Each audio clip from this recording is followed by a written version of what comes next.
Se volta, vamos ver se agora melhorou, se eu tô com eco, sem eco. Infelizmente, a gente só consegue ver isso quando a outra pessoa chega, né, e faz com a gente. Pronto, já chamei. Oi, Samile. O tema. Eu vou fixar aqui o tema. Ai, tá voltando. Você chega, vem o eco. Você tá Eu vou vendo? tirar meu. Tira Eu o seu não. fone, Pra mim é. tá normal. Eu vou tirar meu fone pra ver. E aí agora, como é que tá? Vamos ver.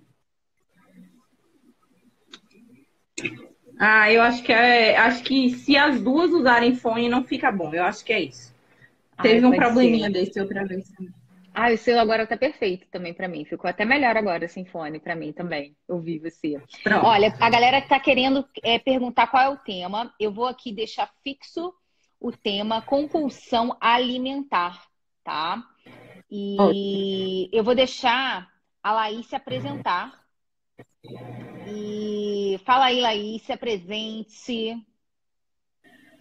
Gente, boa tarde, né? Que bom estar aqui hoje. Como a Tânia falou, a gente já vinha tentando fazer essa live há um tempo, mas hoje deu certo, enfim, né? Então, né, eu sou Laís, sou psicóloga clínica, né? Eu trabalho com terapia cognitivo-comportamental, faço atendimento online também, né? Nesse momento, na verdade, só estou fazendo atendimento online, mas era algo que eu já fazia antes também. Estou falando aqui do Brasil, né? Porque é importante, eu sei que muitos dos seus seguidores não moram no Brasil, então também é importante a gente falar isso, né? Estou Bom. falando aqui da Bahia. Trabalho também com transtornos alimentares, tá? Tenho especialização em transtornos alimentares, então, assim, é um tema que eu gosto muito de falar, que eu estudo muito, né? Que eu trabalho, tenho muitos pacientes com com esse tipo de transtorno, então, eu e a Tânia, a gente já vem conversando há um tempo, e aí a gente hoje decidiu falar um pouco sobre isso. Eu acho que vai ser muito importante, né, com esse momento que a gente está vivendo, porque muitas pessoas estão trazendo essa queixa, assim, da questão de estar utilizando a alimentação como um regulador, né, da emoção aí, esse período de confinamento, está tendo muito exagero, então eu acho que é muito importante essa live, sobretudo nesse momento, né, então essa sou eu na fila do pão.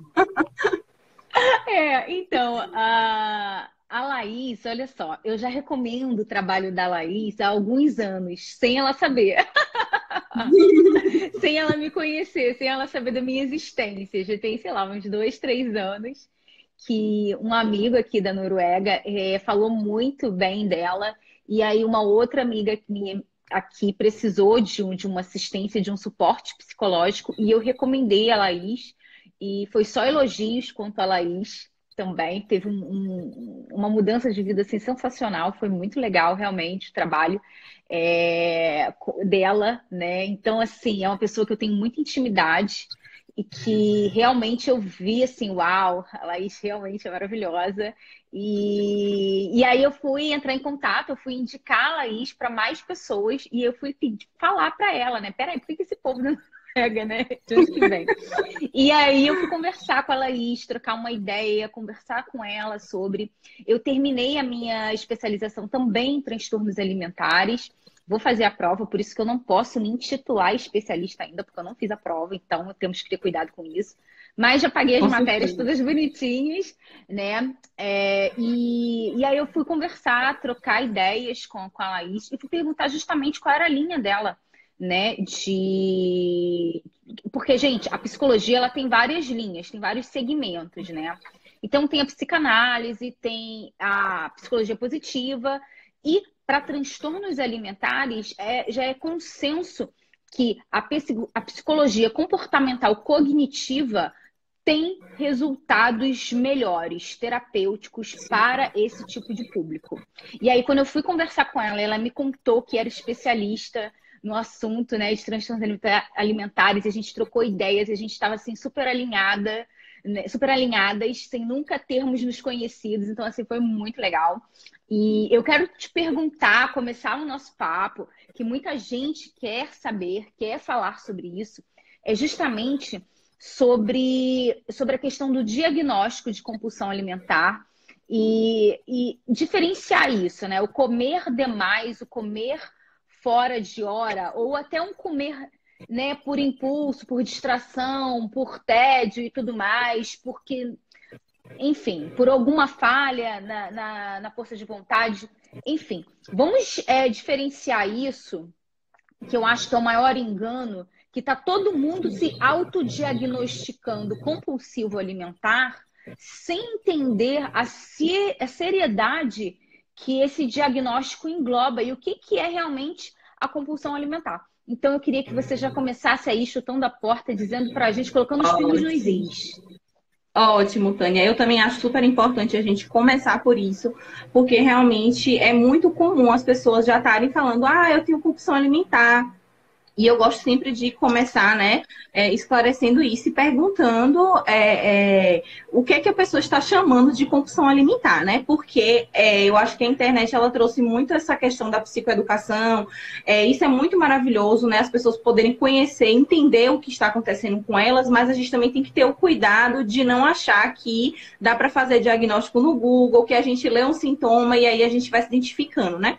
Na psicologia, a gente fala muito da questão, né, do traço e do transtorno. Às vezes a pessoa tem um traço, né, mas não é necessariamente quer dizer que ela tem um transtorno. Na realidade, eu acho que se a gente for analisar bem, né, o manual diagnóstico de transtornos ou de transtornos mentais, ninguém passa ileso sem um traço, pelo menos. Mas ter um traço não quer dizer que a gente tenha o transtorno, né? Olhando de perto, ninguém é normal, né? Ninguém. Então, assim, é importante diferenciar isso. Então, assim, sobre compulsão alimentar. Compulsão alimentar não é um comer exagerado, simplesmente, gente. Não é assim, é aniversário da minha avó, tinha lá brigadeiro que eu adoro. É uma festa de final de ano e aí eu comia mais, né? A gente sempre tem esse critério, assim, de observar o contexto. Porque é natural que qualquer um de nós, em ocasiões especiais, né? Onde tem, às vezes, muita oferta de comida, a gente passe um pouco da conta do que a gente comeria normalmente em casa. Mas isso, por si só, não quer dizer que seja um transtorno, né? Então, a gente tem marcadores, né? Existem critérios para fazer o diagnóstico e o diagnóstico sempre ele tem que ser feito por um profissional de saúde mental, né? Por um psicólogo, por um psiquiatra, embora o tratamento ele seja um tratamento multidisciplinar e a gente trabalha muito em parceria com nutricionista, com educador físico, com psiquiatras, né? Mas o fato de você ter um exagero, né, algo pontual por si só, não quer dizer que seja uma compulsão. Então, um dos critérios que está lá no manual, né, de transtornos mentais, né, porque para situar o transtorno de compulsão alimentar periódica, ele está inserido na categoria de transtornos alimentares, junto com a bulimia e a anorexia e os outros transtornos que eles chamam de transtornos não especificados, né? Um dos critérios que eu acho que é o mais importante que a gente já consegue, como você falou, colocar o pé na porta, quebrar essa ideia de diferenciar bem o exagero da compulsão, é o critério da como que eu posso dizer? Inespecificidade. Inespecificidade, isso. Porque, veja, quando a gente... a palavra, né? Quando a gente come em exagero, normalmente que as pessoas dizem, eu tenho compulsão, por exemplo, por chocolate. É o que eu mais ouço no consultório. Eu tenho compulsão por chocolate. Isso daí, por si só, já quebra. Por quê? Porque a compulsão alimentar, ela não tem uma preferência, digamos assim, por um determinado tipo de alimento. Não é, eu como o chocolate, né? O chocolate, ele pode ser um gatilho, ele pode ser a primeira porta, digamos. Você começa comendo chocolate, que é algo que você gosta, mas depois você vai comer vários tipos de alimento. Pode ser um alimento que você não gosta, pode ser um alimento gelado. Às vezes, tem pacientes em estágio mais grave que chegam a comer alimentos estragados. Sobras de alimento, né? Então, assim, não é porque eu como chocolate em excesso. Não tô dizendo que comer chocolate em excesso é bom, né? Mas isso não é compulsão alimentar. Então, acho que colocar esse critério da inespecificidade, a gente já corta logo essa diferença de exagero e compulsão. Aí a gente pode fazer um paralelo, por exemplo, com o alcoolismo, né? Uma pessoa que tem problema com álcool, ela não tem problema só com vodka ou só com cerveja. Né? Ela pode até começar pela vodka, porque, digamos, é a bebida que eu gosto mais. Mas no que ela começar, se ela é uma pessoa que tem um uso problemático de álcool, ela vai beber tudo. Ela vai beber vodka, ela vai beber caipirinha, ela vai beber cerveja, ela vai beber vinho. Então, assim, isso é um comportamento muito parecido, né? Eu acho que a gente pode A traçar gente esse tem paralelo relatos, com né, de alcoólatras, a condição alimentar. alcoólicos, né? O nome, alcoólicos, agora que é o nome certo, que tomam até enxaguante bucal, né? Que Perfume. realmente tem perfume, que é realmente essa questão do desespero mesmo. Tem álcool, vai para dentro. E no caso do compulsivo, o que você está querendo dizer é o quê? É comestível, dá para botar para dentro, tá? É comida, Isso. tá jogando para Né? dentro.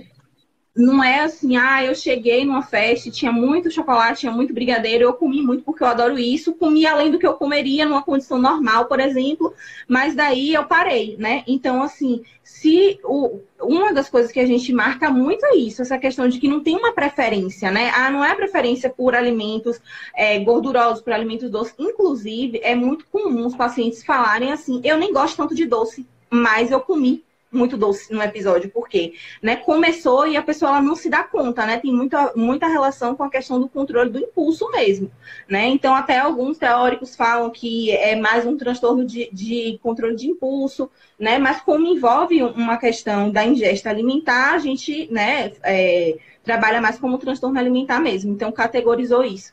Então, eu acho que isso era o primeiro passo, fazer essa diferença de exagero e de compulsão, né?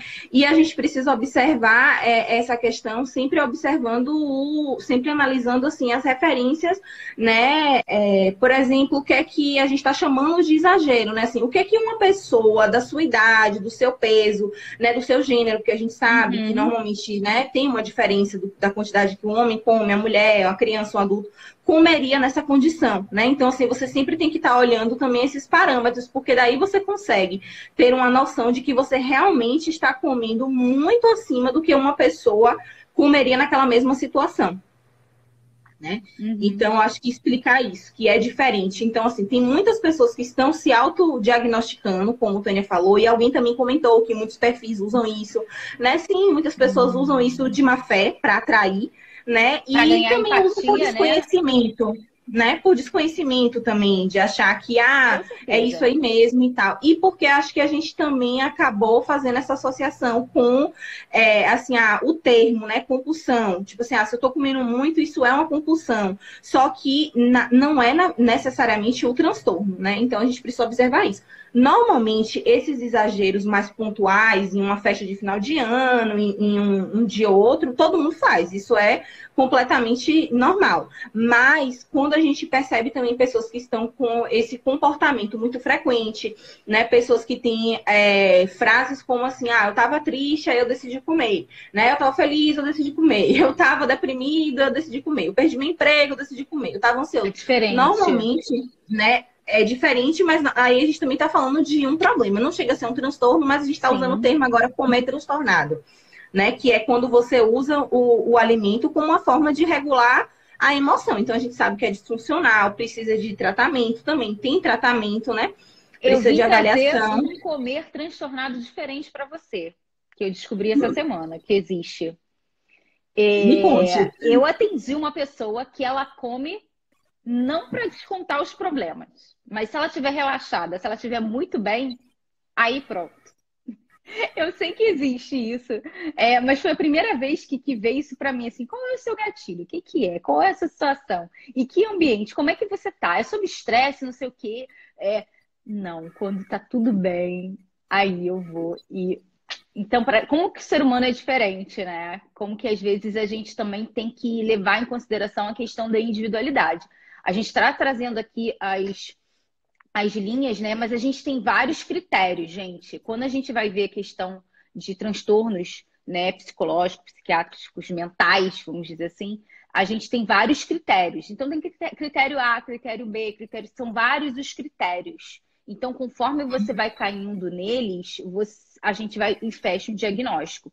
Lembrando, não é o nutricionista que fecha esse diagnóstico. Ele faz parte da equipe, ele está ali para te dar, ele tem que ter essa noção, ele tem que ter essa visão para saber te acompanhar uma vez que você foi diagnosticado, e a gente também tem que ter essa visão para poder realmente te dizer, calma, peraí, O problema é que você precisa de um outro tipo de suporte, né? O suporte que eu vou te dar aqui, ele não é completo. Você precisa passar por um profissional X, Y, Z, né? Então tem essa questão também da individualidade.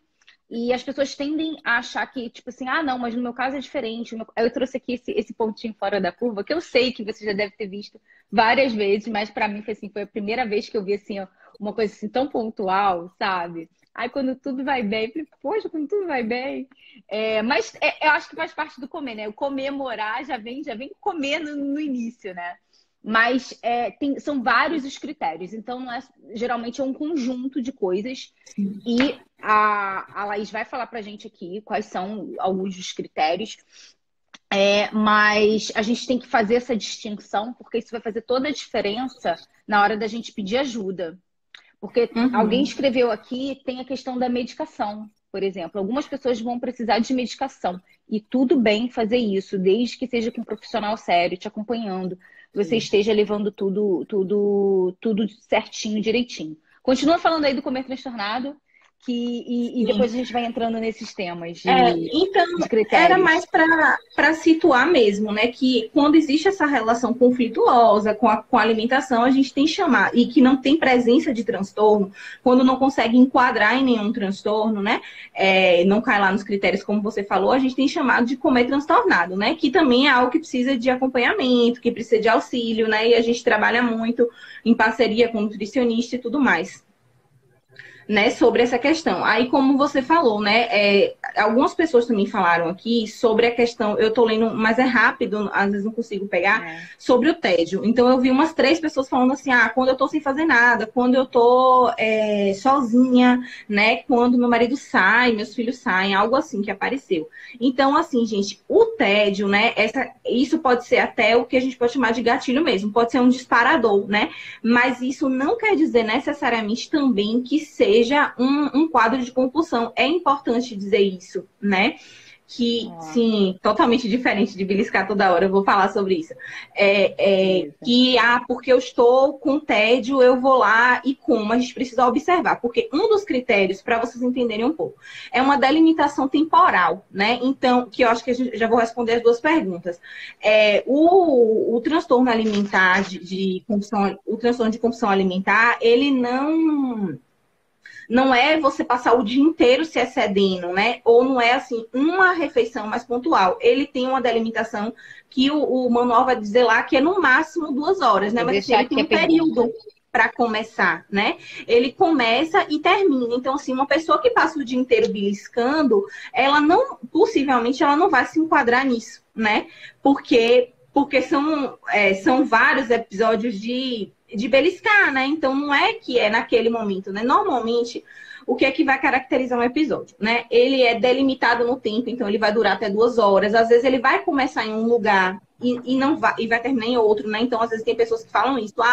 Eu tava em casa e aí eu comecei a comer, ou eu tava na rua, eu comi alguma coisa, fui para casa. Quando eu cheguei em casa, abri a geladeira e tudo que eu achei na geladeira eu fui comendo. Mas isso não excede, né? Não é assim, eu passei o dia inteiro comendo, né? Tem um tempo determinado. Normalmente, essas pessoas, esses episódios, eles acontecem quando ninguém tá vendo. Normalmente, as pessoas comem mesmo, ou algumas deliberadamente se escondem, ou, né, já fazem assim, observam um momento que a casa tá mais quieta, mais silenciosa, né? Ou se for no trabalho, às vezes as pessoas podem comer no banheiro, né? Então, não é assim para todo mundo ver, né? Então, é importante colocar isso, né? A questão da delimitação do tempo, a questão de comer escondido, a questão de depois ter uma sensação de culpa, de vergonha, né? Então, é muito comum isso, né? A pessoa comer e depois ela se sentir muito culpada, se sentir envergonhada. Tem pacientes que relatam muito sono, né? Que é natural, porque você colocou tanta comida para dentro que o seu corpo, naturalmente, ele vai te pedir um modo de repouso aí para você conseguir digerir aquilo tudo. mas é muito importante colocar a questão que faz uma diferenciação com outros tipos de transtorno também compulsão alimentar não tem comportamento compensatório. O que é comportamento compensatório? É você fazer algo para tentar minimizar, para tentar compensar o seu exagero, digamos assim, né? O seu episódio. Então, assim, se você teve um episódio como esse, mas depois você vomitou, ou você comeu muito e no outro dia você falou, eu tenho que passar 2 horas na academia. Isso também é um comportamento compensatório. Se você tomou laxante, se você tomou um chá, é comportamento compensatório. Se tem comportamento compensatório, não é transtorno de compulsão alimentar. Pode ser outro transtorno alimentar, tá?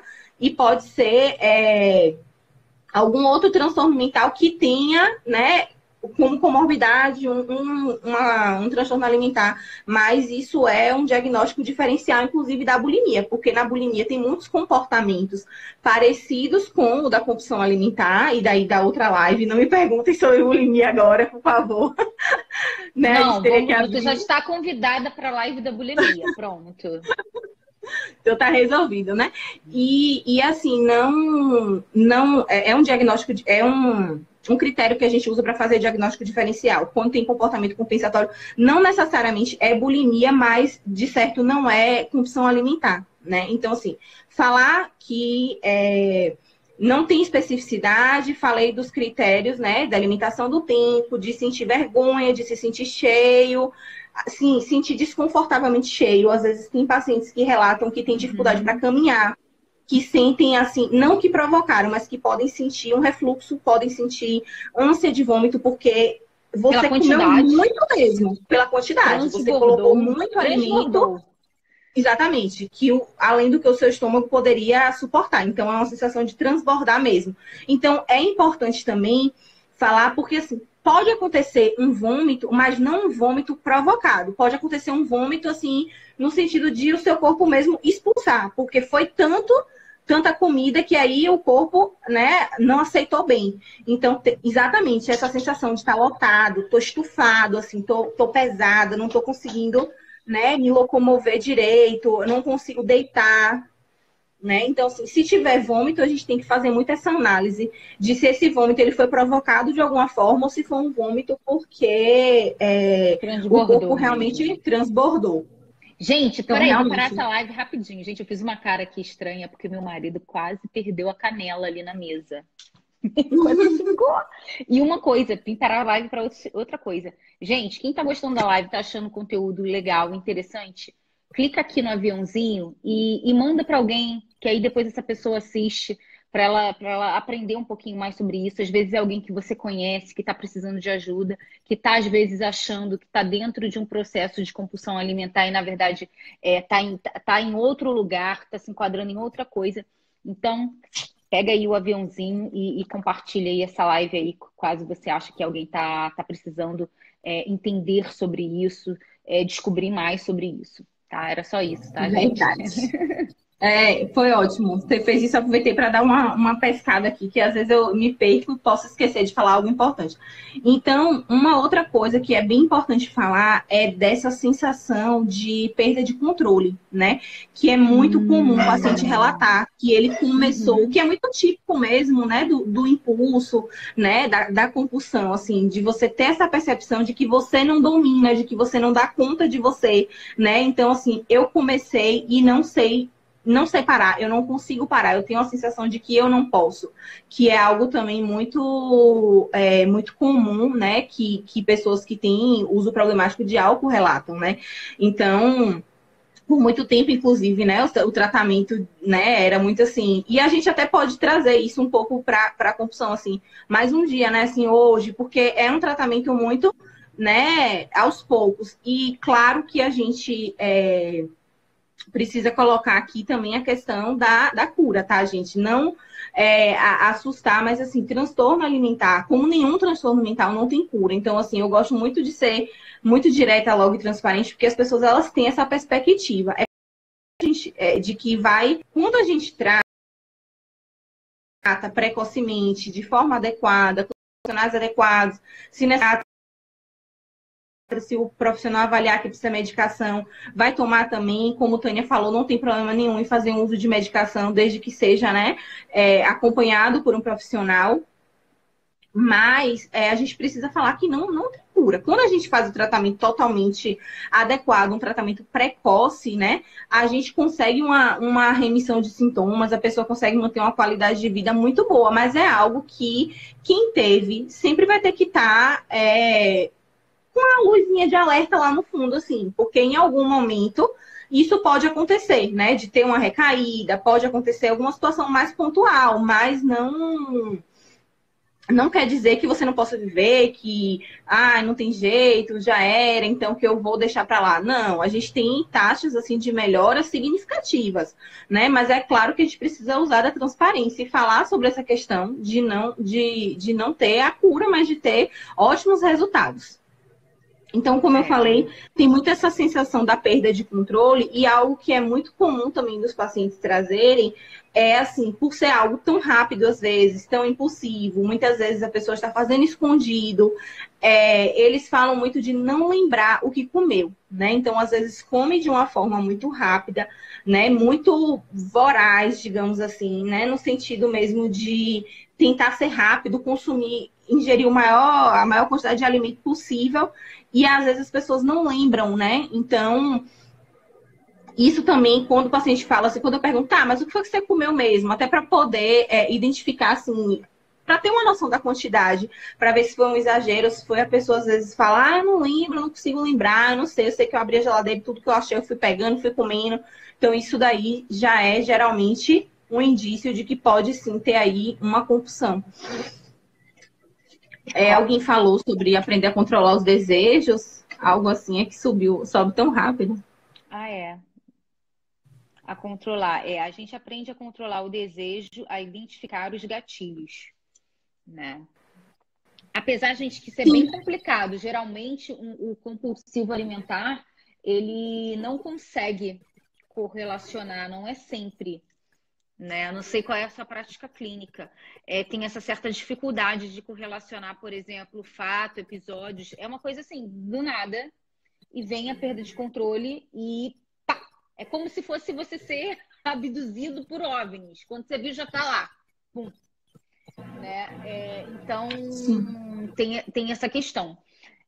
Eu queria que você... Vamos ler aqui só essa pergunta. Depois de um episódio, eu já cheguei a ficar uns 3 dias sem comer. Se encaixa na compulsão?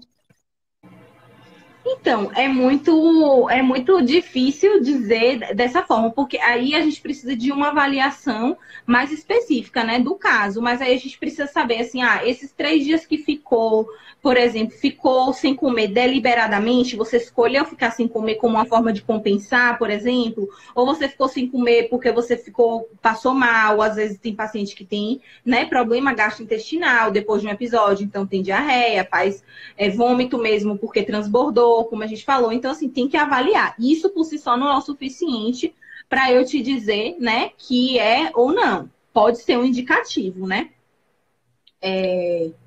Mas aí a gente precisa de uma avaliação realmente mais acurada. Existem vários outros critérios, né, que a gente precisa avaliar.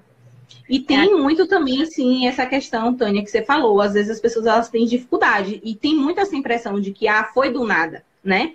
Mas aí a gente tem todo um trabalho de começar a mapear, né? Assim, quais são as situações que deixam a pessoa mais suscetível a ter, né, o episódio, quais são os gatilhos. Então, eu sempre passo, normalmente acho que vocês chamam de recordatório alimentar, né? Algo assim, eu passo também para eles fazerem. Só que eu coloco assim para a pessoa, peço que ela coloque o que ela pensou, né, o que ela sentiu naquele momento, que teve aquele episódio, para a gente poder ir investigando, né? Porque o que eu falo para as pessoas, essa parte assim, o que vocês comeram, a quantidade, claro, para saber se foi exagero, se foi compulsão ou não, me importa, mas a questão de nutrientes, enfim, isso não é comigo, eu não tenho competência para isso, eu não estudei para isso, né? Mas quando eles começam a anotar, inclusive tem paciente que relata que o ato de anotar em si já faz com que ele consiga ter um maior controle, né? Porque a pessoa passa a se auto-observar, né? Mas o que eu comi mesmo? Né? Isso, né? Eu tava com fome, porque também é uma coisa que eu peço para colocar no diário alimentar. De 0 a 10, quanto de fome você tava? E aí eu vou falar com o paciente, né? A gente vai fazer todo um trabalho para educar o paciente para tava com fome mesmo, era fome física ou era fome emocional, né? Observar tudo isso. Que é algo que a gente precisa dizer também. Normalmente, quem tá com compulsão, quem tem um episódio de compulsão alimentar, não tá com uma fome física, né? Não é aquela fome que a barriga ronca, que a gente fala assim, eu tô suando, tô tremendo, né? Isso realmente é aquela fome que que vem rápido, assim. Mas a fome, isso é fome física. Normalmente quem tem compulsão alimentar tem fome emocional, né? Não é fome física. Alguém comentou aqui, Então, o compulsivo alimentar tem por regra ser gordo, obeso? Não necessariamente. Não necessariamente. Assim, algumas pessoas com obesidade sim têm problema, mas não tem um problema de compulsão alimentar, Sim. Mas não é assim, se eu tenho compulsão, eu vou ser obeso, uma regra. Ou se eu sou obeso, eu tenho compulsão. Não, tem pessoas que são obesas por questões variadas mesmo. Porque a obesidade, assim como transtornos alimentares e qualquer outro transtorno mental, são multifatoriais, né? Tem várias causas. Então, tem aí causa genética, causa ambiental, comportamental. Então, não é uma regra, não. Né? Nem de lá para cá e nem daqui para lá, né? Não, nem todo obeso tem compulsão. Nem todo compulsivo é obeso. Isso, não é não. Alguém perguntou aqui, apesar de não haver uma predileção alimentar na crise compulsiva, é possível afirmar que há alimentos específicos que promovem esse gatilho?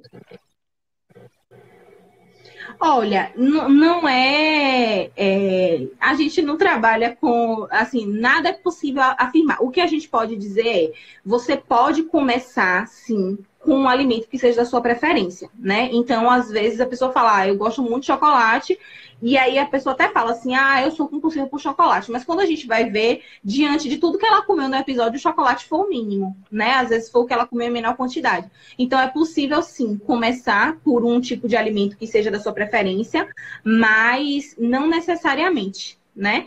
Não necessariamente você vai começar e não necessariamente o fato de comer algo que seja da sua preferência vai ser um gatilho para a compulsão, né? Assim, é bom a gente falar que, às vezes, né, como ficou muito popular, fica parecendo que é muito fácil, né? Mas não é fácil, não é fácil ter compulsão alimentar, né? Compulsão alimentar não é assim, não é um problema de saúde que tem uma prevalência muito alta na sociedade, não é. É um problema que acomete mais mulheres, sim, a gente pode ver aí fatores culturais, mas também pode ser uma subnotificação, que a gente sabe que o homem tem mais dificuldade de procurar profissionais de saúde, né? Mas, assim, não tem uma prevalência tão alta. Então, assim, normalmente, a maioria das pessoas que se autodiagnosticam, né, que falam que tem compulsão alimentar, não tem compulsão alimentar. Normalmente são pessoas que têm um problema, né, com a alimentação, problema, assim, de regulação emocional mesmo. São pessoas que descontam as coisas na comida, né, são pessoas que têm uma relação problemática com a comida, que é o que a gente está chamando de comer transtornado, mas que não necessariamente tem uma compulsão. É difícil, tem muita coisa envolvida, né? Então, os gatilhos, né, de tédio, de um alimento que você goste, ou de uma emoção mal resolvida, podem gerar um episódio? Podem. Mas, assim, se fosse essa relação tão linear, assim, né, de isso gera aquilo, com certeza a gente teria uma prevalência muito mais alta na sociedade, e não temos, né?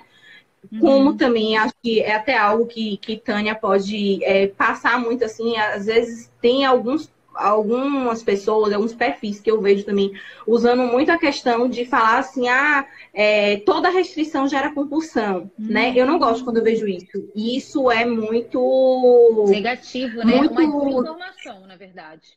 É muito categórico, assim. Não é tão simples você ter um transtorno, tem uma série de questões aí, né? Então, vai ter questão genética, vai ter questão ambiental. Então, não necessariamente você fazer uma restrição. E eu não estou dizendo com isso que é para todo mundo fazer dieta restritiva, fazer dieta sem acompanhamento. Não é isso, tá, gente? Por favor, a gente tem que ter responsabilidade. A gente não pode colocar a nossa saúde na mão de profissionais que não são sérios, que não são... Né? comprometidos, mas assim, a gente também dizer que toda restrição gera, não é verdade, até porque assim, existem problemas de saúde, né? Existem pessoas diabéticas, existem pessoas renais crônicas que têm dietas restritivas, porque não podem mesmo. Então já pensou se todas essas pessoas que têm essas restrições por uma causa, né, de saúde, elas fossem necessariamente ter compulsão? Quanta gente a gente ia ter aí com compulsão ou com transtorno alimentar? Não é assim que as coisas funcionam. Não ia ficar um. Pois Não ia é. ficar um Agora, normal, claro não que transtornado para contar a história, né? agora que a gente sabe, claro, que é essa prática, né? Porque o que é grande problema é que as pessoas elas fazem dietas malucas, né? Dietas, reeducação alimentar de blogueira, de site. E aí depois, quando às vezes a pessoa chega para um profissional, né? Ela já tá com a vida toda complicada. E aí, às vezes as pessoas falam assim, ah, tá vendo? Foi muita dieta que você fez. Pode ser que a dieta tenha ajudado, mas assim, a dieta é só mais um componente, né? É só mais a gota d'água. Um pouco antes de eu entrar aqui para a live, eu estava dando uma olhadinha no feed e aí eu vi uma postagem, eu vou voltar para ela depois, falando sobre essa popularização do termo gatilho, né? Tudo agora é gatilho. Ah, então assim, não bota uma foto de biquíni porque isso é um gatilho para uma pessoa que tem um problema. Ah, não faz isso porque, gente, assim, não bota que você faz uma alimentação low carb, por exemplo, porque isso é gatilho. Pode ser gatilho? Pode, mas assim, a gente também não pode ficar achando que tudo é gatilho e que tudo vai desenvolver um transtorno. Não é assim também, né? Então, tudo é uma composição de fatores, né? Então, a gente sabe que tem um histórico normalmente familiar, de às vezes relações problemáticas, né? De às vezes, é muito forte para criança comer, né? De ter alimento muito disponível também, né? Porque também tem isso, tem casa que tem muito alimento disponível, principalmente alimento doces, né? Guloseimas. Tem pessoas, né, que relatam muito assim que a família tinha muitas práticas de recompensar com a alimentação. Então, se você fizer isso, vai ganhar um doce. Se você fizer tal coisa, vai, né? Tudo bem, a gente faz isso eventualmente, mas isso não pode ser moeda de troca. Isso realmente ele tem um fator aí que pode vir a ser prejudicial. Mas se a gente achar que todo mundo que foi compensado com a alimentação de alguma forma, ou até que foi punido, né? Assim, você vai ficar sem comer tal coisa porque, sei lá, fez alguma coisa de errado. Vai desenvolver necessariamente um transtorno alimentar, não vai ficar ninguém na população, porque todo mundo vai ter. Porque todo mundo tem uma história dessa para contar. É verdade, é verdade. Tem aí, estão surgindo muitas dúvidas, né? Eu tenho aqui a Jamile que está falando aqui que ela é diabética tipo 1 e ela fala que quando a glicose dela reduz muito, quando ela tem esse quadro de hipoglicemia, ela é diabética tipo 1, ela vai e sai comendo tudo, não consegue pensar e vai. Será que ela tem compulsão? Ela perguntou, né? Então, assim, é um pouquinho diferente, é um caso meio que à parte. Gente, e essa questão da individualidade, ela tem que ser realmente avaliada por um profissional, né? Em caráter individual, para você conseguir realmente fechar um diagnóstico. O diagnóstico é uma coisa séria, entendeu? Então, a gente não quer que ninguém aqui assista essa live e fale assim, pronto, agora eu tenho certeza, tenho compulsão alimentar. E aí, o que acontece? Você acaba se estigmatizando, você cria um estigma ali sobre você, sobre a sua personalidade, né? E acaba acabando com a sua vida ali, né? De uma certa forma, se prejudicando por conta de uma coisa que às vezes nem é verdade. Então, aqui a questão é mais para você ver se você se precisa, né, buscar mais ajuda ou não. É basicamente para isso. Ou para ajudar alguém muito próximo a você. Um pai, uma mãe, um filho, um irmão, uma prima, né? Então, mais o sentido dessa live é mais esse do que você, na sua casa, no conforto do seu lar, fechar um diagnóstico tão sério quanto esse. Tá? Então, a questão é mais essa aqui, tá, gente? O intuito dessa live é mais esse. Tem um ponto também, Laís, que eu quero conversar com você, baseado até na minha própria experiência. Tem um tipo de medicação, que é um moderador de apetite, que o efeito rebote dela, e eu vou falar um nome, que é o cloridrato de sibutramina, faz com que a gente desenvolva um comer compulsivo, assim, louco. Só que ele não dura 1 ano, 2 anos. Fala aí desse período, qual é o período que isso tem que realmente ter. Porque aí você está passando por uma coisa momentânea, efeito rebote de uma medicação, é uma questão de uma bioquímica, de uma fisiologia, de uma coisa medicamentosa, que passageira, ou seja, claro que você vai ter que lidar com isso, que você vai precisar de ajuda profissional para isso, mas não necessariamente vai ter que entrar com outras medicações para lidar com isso, porque isso é algo que tem, de uma certa forma, um prazo para acabar. Eu me lembro que nessa época, gente, é uma coisa muito ruim, né? E eu senti também isso quando eu parei de usar anfetaminas. Gente, a história, o relato, os detalhes estão aqui nos meus destaques. Eu coloquei lá anfetamina. Eu deixei tudo muito aberto sobre isso, tá? Gente, eu comia realmente coisa do lixo. Eu comia coisas que eu odiava. Eu não gostava de açúcar. E eu comia margarina com açúcar e laranja. Uma coisa assim, que eu realmente não gostava.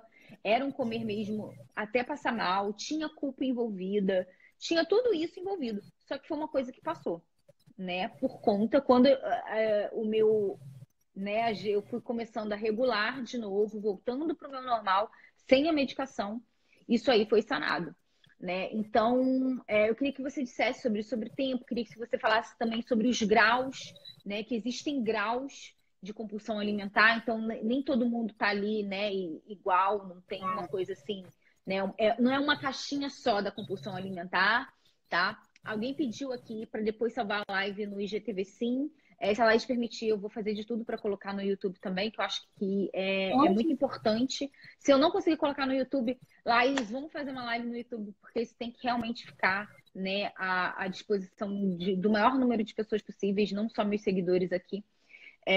Então, assim, fala pra gente aí dessa questão do tempo, durante quanto tempo aí tem que acontecer. Vamos lá. Isso também é um dos critérios diagnósticos, né? O último manual, o mais atualizado, né, o DSM-5, ele vai dizer que a gente precisa aí observar.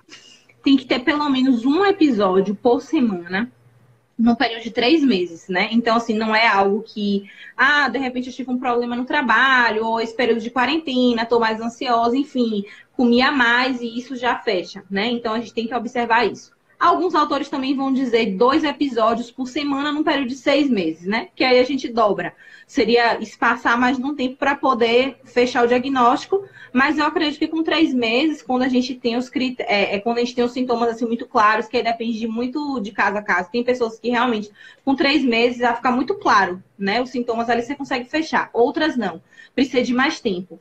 E foi importante você falar isso da medicação, né? Porque, embora, claro, a gente, né, nem eu faço medicação, nem nutricionista, a gente precisa estudar um pouco para a gente entender. E sim, tem medicações que causam. E aí, não só essa que você falou, mas tem outras medicações, né? Que tem essa questão de aumentar o apetite. Então, assim, tem muitos pacientes que se queixam disso. Então, para a gente também fechar um diagnóstico, a gente precisa sempre estar atento e perguntar isso. Isso é algo que eu sempre pergunto nos meus pacientes. Você faz uso de alguma medicação? Porque eu preciso entender se o que está acontecendo, não só com o transtorno alimentar, mas qualquer outro sintoma, é de fato um sintoma, é de fato um indício de algum problema que pode ter ali, ou é um efeito da medicação, né? Porque tem medicação que dá esse tipo de efeito.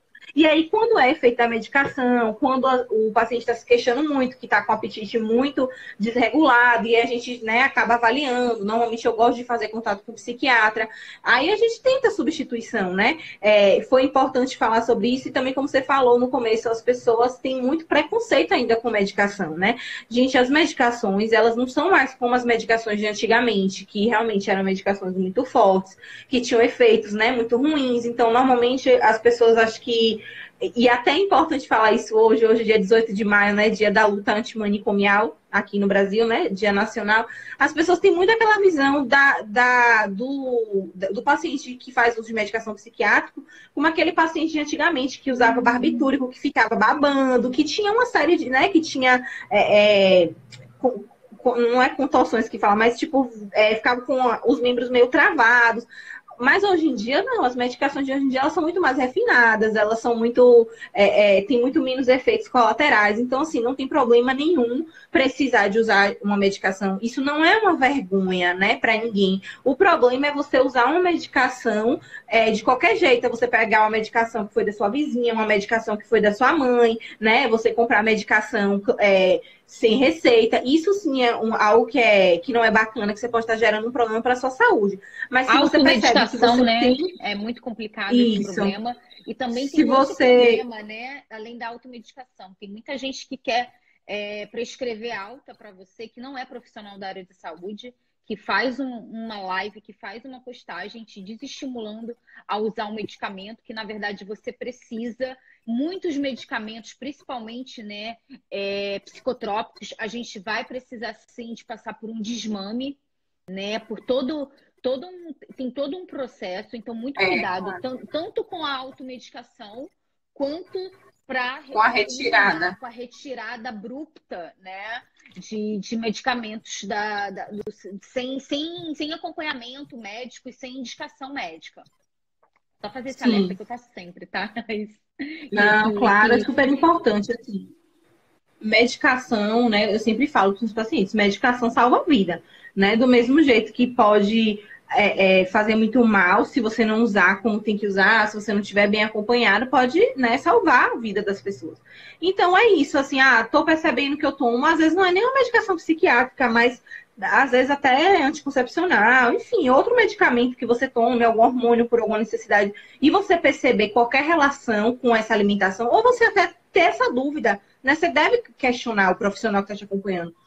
Isso pode me dar mais apetite? Normalmente isso acontece com outras pessoas, né? Enfim, então, buscar sempre esclarecer isso é importante, né? Então, para fazer o diagnóstico, como o Tânia bem falou, a gente precisa também observar todo esse contexto, né? Então, por isso que às vezes não é tão simples.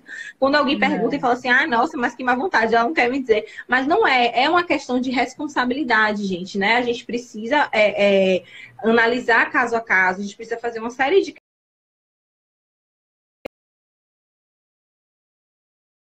Não é permitido, né? Ficar dando diagnóstico de forma pública e tudo mais. Então, precisa avaliar uma série de coisas. Olha quanta coisa tem aqui. Tem a questão da frequência, tem a questão do contexto que acontece o comportamento, que é algo que a gente vai avaliar e não é em um dia só também.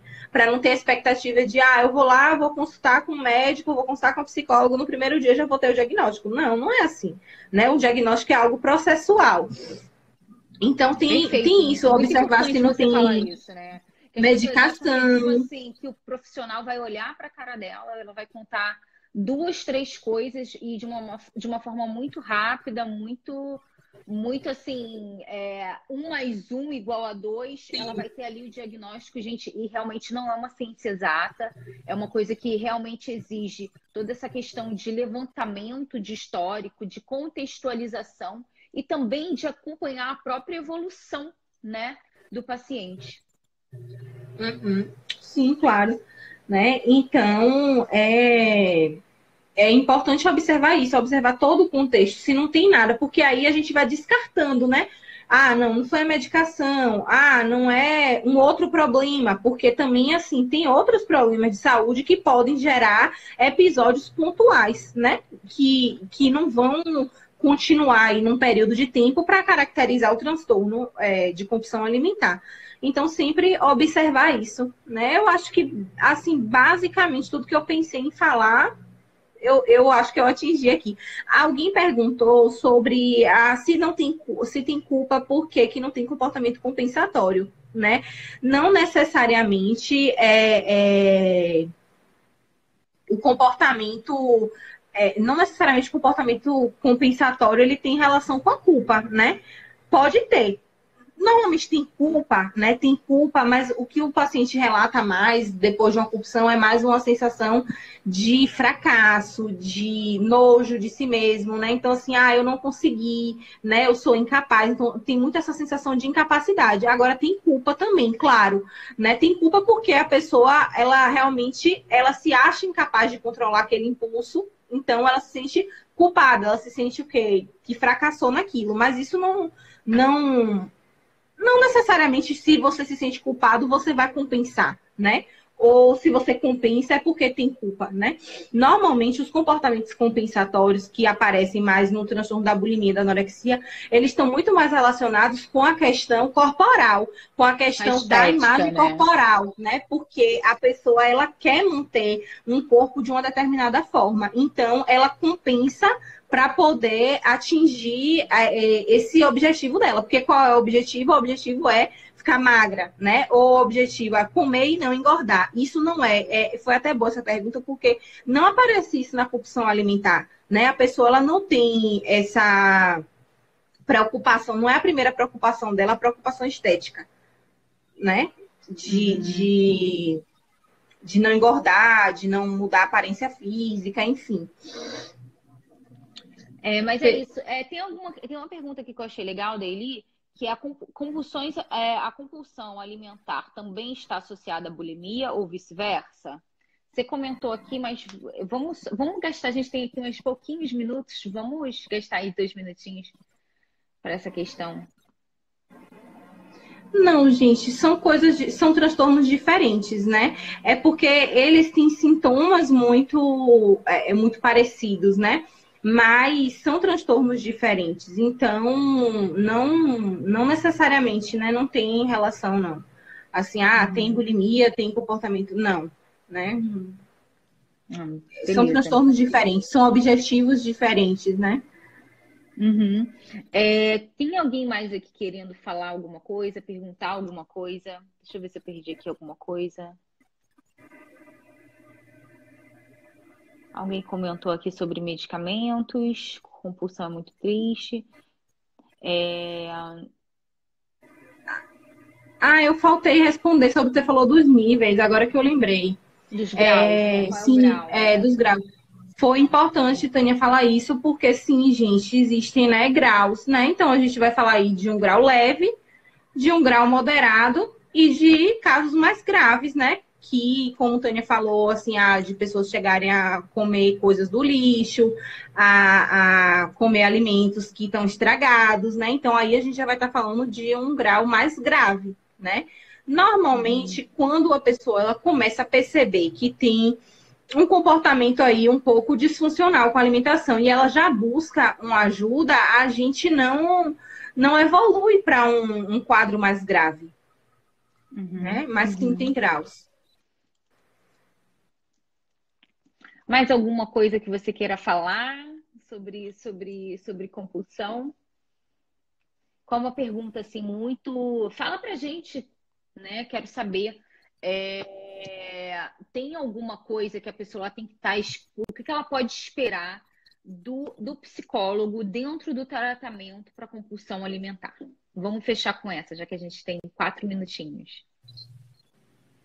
Então, né, normalmente o que a gente precisa esperar, né, do profissional em qualquer área, né? Claro que não colocando a carga toda no profissional, mas assim, quando você vai a um profissional, você tem um problema, você quer ter a melhoria, né? Eu sempre falo assim, quem sofre tem pressa. Então, as pessoas geralmente elas esperam isso, né? Esperam conseguir esse suporte, conseguir instrumentalização, conseguir entender o processo e conseguir encontrar formas de amenizar isso, né? De diminuir esses sintomas. Então, normalmente é isso que as pessoas esperam, né? E, assim, são tratamentos difíceis, são tratamentos normalmente de médio a longo prazo. Então, é importante também o paciente ele não ir esperando que seja algo tão rápido, né? Eu sempre falo, gente, não é macarrão instantâneo, né? Não é aquela coisa rápida, porque a gente vê que também tem muito paciente que já vai quando a coisa está mais crônica, né? Então já tem muito tempo.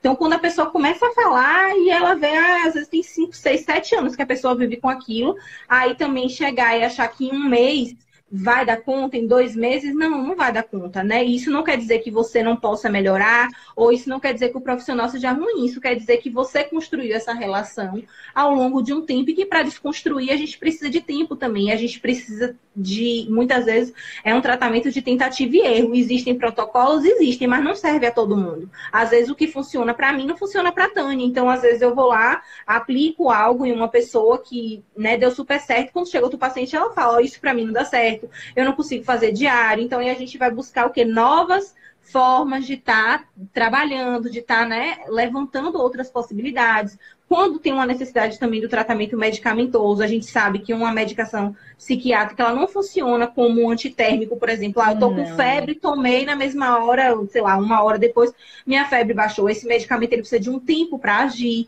né? Então, assim, é esperar, claro, que o seu problema seja resolvido, né? Que você seja acolhido, né? Que não seja um profissional que vai te culpabilizar, que vai te responsabilizar, seja um profissional empático, mas entender também que é um trabalho de parceria, né? Que o tratamento ele vai avançar e vai responder muito na medida que o profissional der, mas que o paciente também fizer a lição de casa. Com certeza. Essa questão da responsabilidade, gente, não tem como a gente transferir a responsabilidade do rumo da nossa vida, né? Da nossa saúde. Então, a gente tem que... na verdade, né? Eu acho que o termo paciente, ele foi usado, né? Ele está defasado, né? O conceito de paciente. Porque isso era aquela coisa lá atrás da medicina, né? Que só tinha acesso aos conhecimentos de saúde. Quem sabia ler, por exemplo, quase ninguém sabia ler, né? Vinha em idiomas específicos e você não tinha acesso aos livros, à literatura específica. Hoje em dia, né, o paciente, ele será paciente provavelmente numa UTI, né? Fora desse contexto, ele vai estar sempre participando, ele vai estar sempre tendo que fazer a parte dele. Então, gente, é isso. Quero te agradecer imensamente. Já deixo aqui o convite para os próximos assuntos, para a gente conversar mais sobre transtornos alimentares, para a gente conversar mais sobre o papel da psicologia dentro da mudança de comportamento alimentar, que isso é muito importante. Existem pessoas, sim, que vão precisar de um suporte profissional de um psicólogo para conseguir lidar com as suas questões alimentares. É isso. Muito obrigada mesmo, tá, Laís? Não, obrigada a você, querida. Já estou aqui animada para a nossa próxima live. Acho que a galera gostou muito, a audiência foi incrível. E é isso, meus amores. Quem quiser entrar em contato, por favor, sigam a Laís Alcontra, tá? Vão lá. Ela tá aqui. É só ir na minha última postagem que tá lá, a live com ela. Você vai encontrar lá o link do perfil dela. Gente, um beijo. Obrigada, gente. Obrigada, Tânia. Beijo, se cuidem. Tchau, até a próxima. Tchau, até.